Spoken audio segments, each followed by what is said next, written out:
শেখ হাসিনাকে আমরা ১.৫ বছরে বাংলাদেশে আনতে পারি নাই। শেখ হাসিনার চেয়েও কি ফয়সাল করিম মাসুদ শক্তিশালী হয়ে গেছে? মানে হাদি একত্রিত করেছিল, সেখানে সে খুব আকুতি করেছিল, আমাকে যদি গুলি করা হয়, আমাকে যদি হত্যা করা হয়, আপনারা অন্তত আমার বিচারটুকু করবেন। এখনো বাংলাদেশে অন্তর্বর্তীকালীন সরকারের অধীনে আমরা একটা বিচারহীনতার সংস্কৃতি দেখতে পাচ্ছি।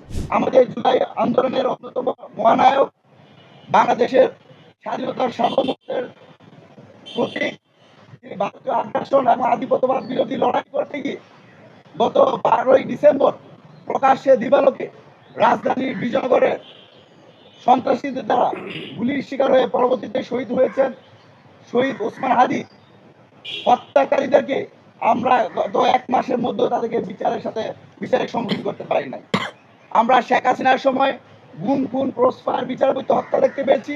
একইভাবে আমরা এখনো বাংলাদেশে অন্তর্বর্তীকালীন সরকারের অধীনে আমরা একটা বিচারহীনতার সংস্কৃতি দেখতে পাচ্ছি, যেখানে পুরো বাংলাদেশকে ওসমান হাদি একত্রিত করেছিল, সেখানে সে খুব আকুতি করেছিল, আমাকে যদি গুলি করা হয়, আমাকে যদি হত্যা করা হয়, আপনারা অন্তত আমার বিচারটুকু করবেন। সে আফসোস এবং হতাশা নিয়ে আমরা এখনো তার বিচারটুকু পাচ্ছি না। আমরা দেখতে পেয়েছিলাম এই যে ত্রয়োদশ জাতীয় সংসদ নির্বাচন অনুষ্ঠিত হবে, যেখানে প্রধান নির্বাচন কমিশনার বলেছিলেন ওসমান হাদিকে গুলি করা একটা বিচ্ছিন্ন ঘটনা। আদৌ থেকে ওসমান হাদিকে গুলি করা একটা বিচ্ছিন্ন ঘটনা ছিল না। পুরো বাংলাদেশে প্রধান উপদেষ্টা থেকে শুরু করে প্রধান বিচারপতি, 3 বাহিনীর প্রধান, উপদেষ্টা পরিষদ, সকল রাজনৈতিক দল মতকে একসাথে শরীফ ওসমান হাদি একত্রিত করেছিল। কিন্তু অত্যন্ত লজ্জার বিষয়, গত 1 মাস হতে গেল আমরা এখনো ওসমান হাদির প্রধান আসামি ফয়সাল করিম মাসুদকে এখনো বাংলাদেশে আনতে পারি নাই।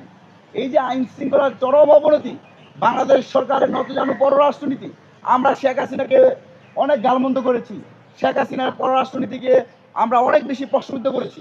এখন কি আমরা সেই গার্ডস মেরুদণ্ডওয়ালা পররাষ্ট্র উপদেষ্টাকে আমরা পেয়েছি?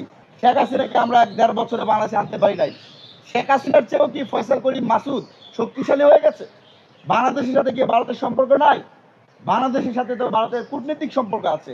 বাংলাদেশের একজন টপ টেরোরিস্ট বলা যায়, শীর্ষ সন্ত্রাসী বলা যায়, তাকে ভারত আশ্রয় দিয়েছে।